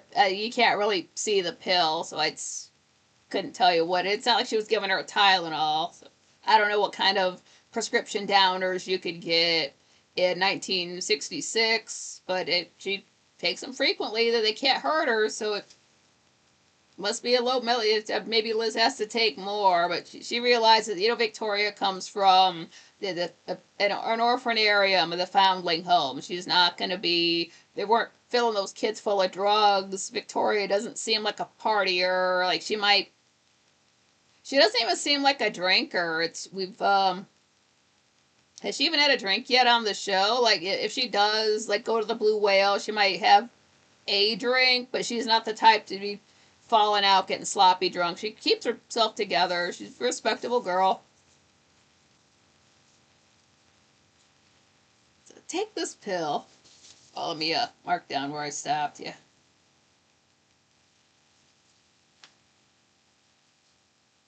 Not trying to get her addicted, not being a dick like that. But, somebody almost runs you down with a car. Of course, you're going to be upset. And Liz is like, hold on, I've got a pill for that. Love it. Like, you just need a little bump of Xanax, girl. You will be okay. Okay. And that's her first reaction too. Remember back when Victoria and Carolyn found Bill, floating, so they run back in. They're upset. We just saw a dead body. Oh my god! And then Lissa's first reaction was hot chocolate. You guys need some hot chocolate. Like you see a dead body, hot chocolate. Now we jump to almost hit by a car. Hot chocolate's not going to cover it. You need something more than that. Here's a pill. So I like where her like level is for like how do I remedy this situation with chemicals. Like sometimes chocolate, hot chocolate. Sometimes it's a pill. It's wildly different. I wonder if they had Swiss Miss and all that back then. Nestle makes so you can't buy any hot chocolate in the store because it's all made by Nestle. Even that Mexican brand, you go into the Mexican section and they have their Spanish hot chocolate. Well, look at the back. That's made by Nestle too. You cannot buy any anywhere. You can go back in time and get some catastrophic chocolate from Grace Still Plays a Florida Man Coffee. They don't make it anymore. Uh, or you can just, like I was saying, I'll get, say, like you get the giant big ass bar of Hershey's chocolate and just break off a couple of those squares and pop it in with some hot water. And just, like I was doing that in an 8-ounce cup. You might need more chocolate for more, but that was my hot chocolate, just melted. I think I was doing like chocolate and dark chocolate, like one of each. I can't remember. It's been months now, but yeah, that was my hot chocolate. Oh, Thomas Collins says you're so cool. Thank you. Yeah, you guys are cool too. You guys are awesome. Don't do drugs and all that stuff, but yeah, all things in moderation. Nowadays, everybody thinks, you throw money at the problem and that fixes it. So they like feel like slightly off and run to a doctor and get all these pills. And then they wonder why they can't get off of the pills and are having side effects. And they don't put it together that you can't just be, it's, people still don't realize you can't trust everybody. It's like, really? After 2020, you still trust folks? Okay. I'm just looking ahead a bit. I've got another, almost up to another recap for every 3 discs. Again, you don't have to do this, but I did buy the box set of Dark Shadows, so that's why I know you're going to see that clapboard. It's not a clapboard, it's just a chalkboard.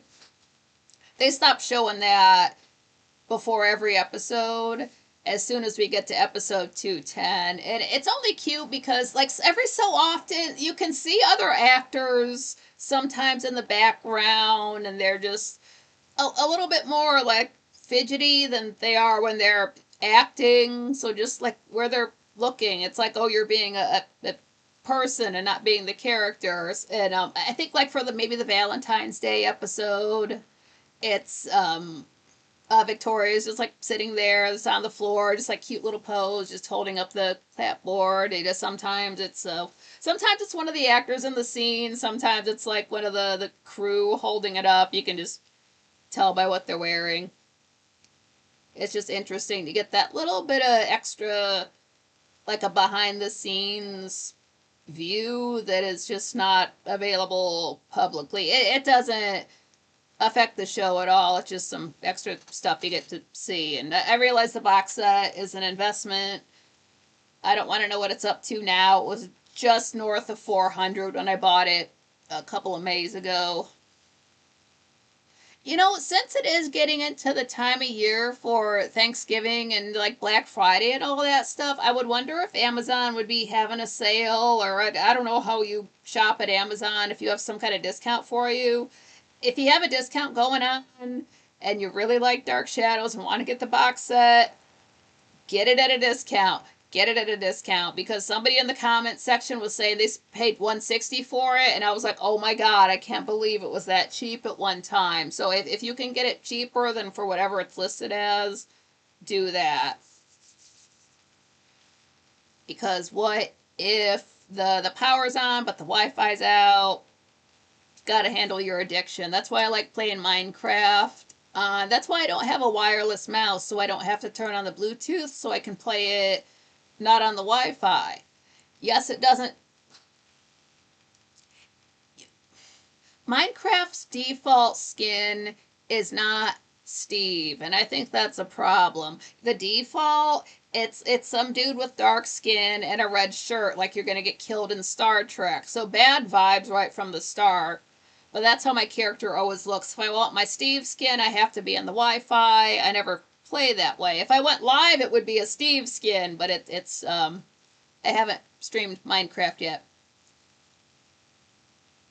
So I don't play on the Wi-Fi. Again, you know what? If the power's on, the Wi-Fi's out, I can still play the game. That's one reason I do like Minecraft so much. You do not have to be online, connected to the internet to play. You can just play it on your own. Don't have to get that involved. Very cool.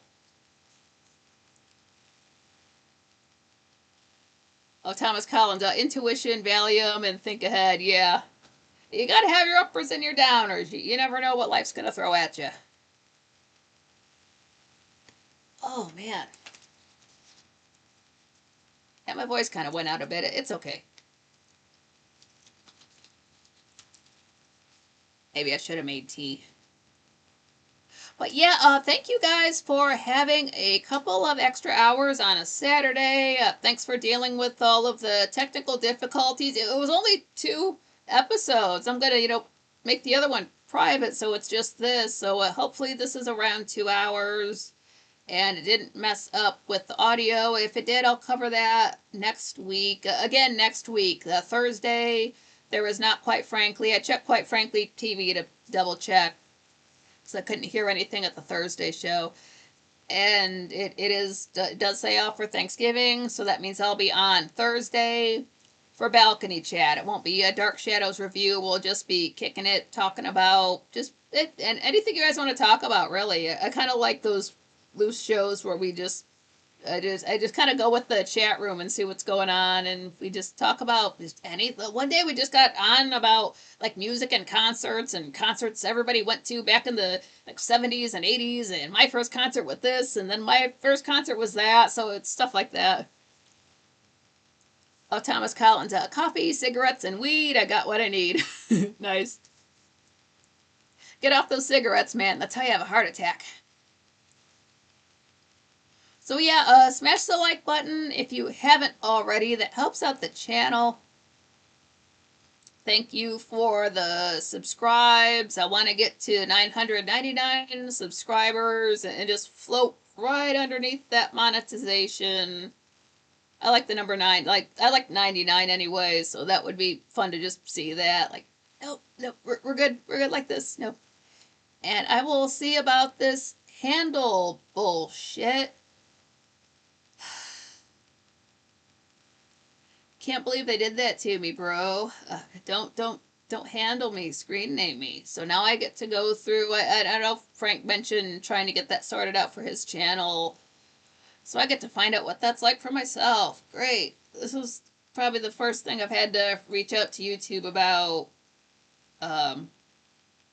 Because you can't really fight when they take down a video of yours. They just say, you said something we didn't like. It's like, well, give me the timestamp so I can find out what I said and not say it again. It's like, you shouldn't have said it. Oh, okay, well, what was it? You're in trouble. Just now you gotta, you have the strike stays on your channel for 30 days and it goes away, so that wasn't so bad. So yeah, that'll be fun to mess with. So we'll get to see each other a little bit sooner than we normally would. So that's cool. I'll get to see you twice next week. And then after next week, we get out of the Mercury retrograde.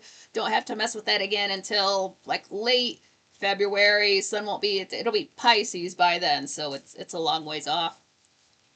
But yeah, thank you guys for having a couple extra hours and smashing the like button and being Franklies and being based and sexy. And so get some good sleep.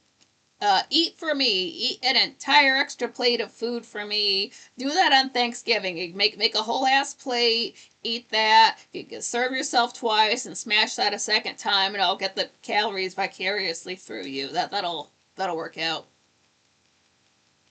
So we get to see each other in a chat room next week and then here twice.